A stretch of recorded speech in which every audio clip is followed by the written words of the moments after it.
చందమామ కథ. అర్థం లేని మాటలు. కర్పూర దేశాన్ని ఏలే ఇంద్రసేన మహారాజు ప్రజలను కన్న బిడ్డల కన్నా మిన్నగా చూసుకుంటాడని ప్రసిద్ధి.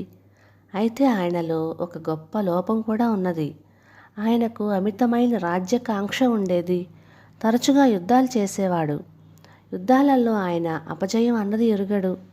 ఆయన ఏలుబడిలో ప్రజలు ఎంతో సుఖపడేవారు. కనుక ఆయన కిందకి వచ్చిన ఏ రాజ్యంలోనూ ప్రజలు తిరుగుబాటు చేయటం అంటూ ఉండేది కాదు.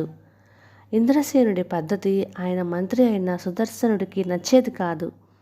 యుద్ధాల మూలంగా కలిగే అపార జననష్టము ధన నష్టము చూసి ఆయన బాధపడేవాడు. అయితే ప్రపంచమంతా జయించాలన్నంత ఆకాంక్ష గల ఇంద్రసేనుడితో యుద్ధాలు మానమని చెప్పటం దుస్సాహసం. కానీ రాజ్యకాంక్ష అనే వ్యసనం లేకపోతే ఇంద్రసేనుడి వంటి ఉత్తముడు ఉండబోడు. ఆయన వ్యసనాన్ని తొలగించే అవకాశం కోసం మంత్రి సుదర్శనుడు ఎదురు చూడసాగాడు. ఇంద్రసేనుడు సరికొత్తగా లాక్షణిక దేశాన్ని జయించాడు. ఆ దేశాన్ని పాలించిన సులక్షణుడు అనే రాజు యుద్ధంలో ఓడి పారిపోయాడు.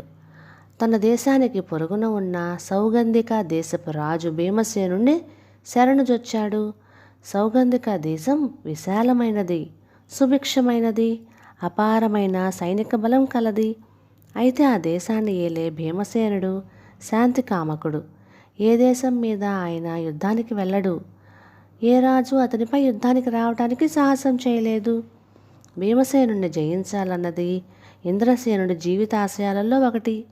భీమసేనుడు సులక్షణునికి ఆశ్రయం ఇవ్వటం మూలన భీమసేనుడి పైకి యుద్ధానికి వెళ్ళే అవకాశం ఇంద్రసేనుడికి ఇప్పుడు కలిగింది. సులక్షణుణ్ణి తనకు వశపరచవలసిందని ఇంద్రసేనుడు భీమసేనుడికి కబురు పంపాడు. భీమసేనుడు అందుకు నిరాకరించాడు. ఈ మిష మీద ఇంద్రసేనుడు భీమసేనుడితో యుద్ధం చేయటానికి సన్నాహాలు ప్రారంభించాడు. ఇందుకుగాను అతను లాక్షణిక దేశంలోనే మకాం పెట్టి సైన్యాన్ని సమీకరిస్తూ తన వేగుల వాళ్లను సౌగంధిక దేశానికి పంపాడు. అలా వెళ్ళిన ఇంద్రసేనుడి వేగుల వాళ్ళ నాయకుడు చారుదత్తుడు. ఈ లోపల భీమసేనుడు చేతులు ముడుచుకొని కూర్చోలేదు. ఇంద్రసేనుడి రాజ్యకాంక్ష భీమసేనుడికి తెలుసు. ఇంద్రసేనుడు చాలా రోజులుగా లాక్షణిక దేశంలోనే మకాం చేసినట్టుగా కూడా ఆయన ఎరుగును. అందుచేత ఆయన తన చారులను రుద్రుడు అనే సమర్థుని నాయకత్వం కింద లాక్షణిక దేశానికి పంపి ఇంద్రసేనుడి ఎత్తులు తెలుసుకోమని ప్రయత్నించారు. ఈ విధంగా ఇద్దరు తమ చారులను పంపారు.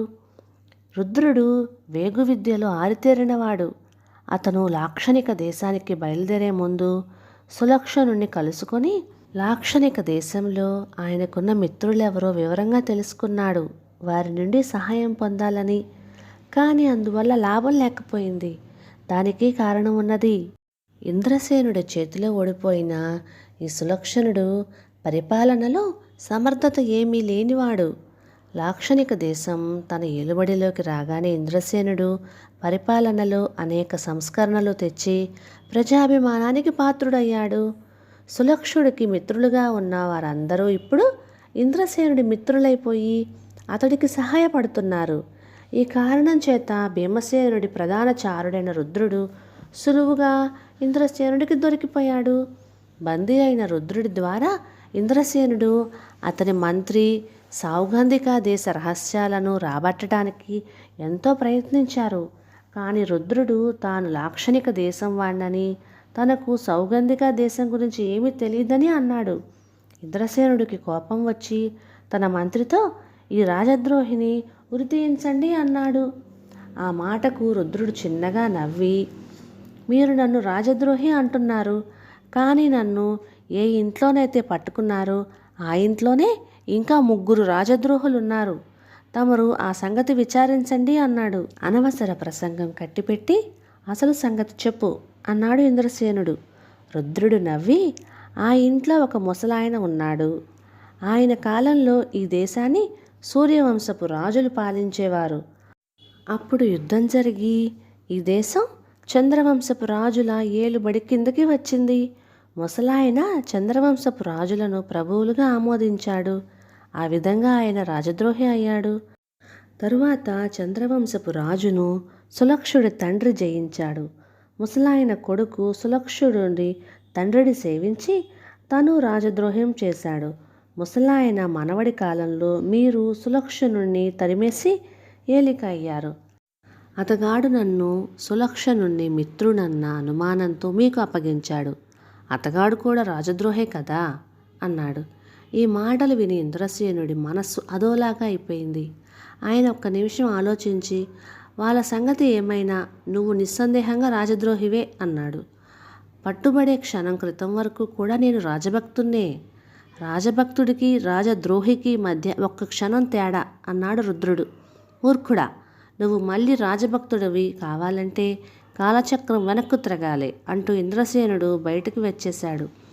ఆయన వెంట బయటకు వచ్చిన మంత్రి సుదర్శనుడు ఆయనతో, ప్రభువులు మన్నిస్తే రుద్రుణ్ణి రాజభక్తుని చేయటానికి కాలచక్రం వెనక్కు తిరగవలసిన అవసరం లేదు.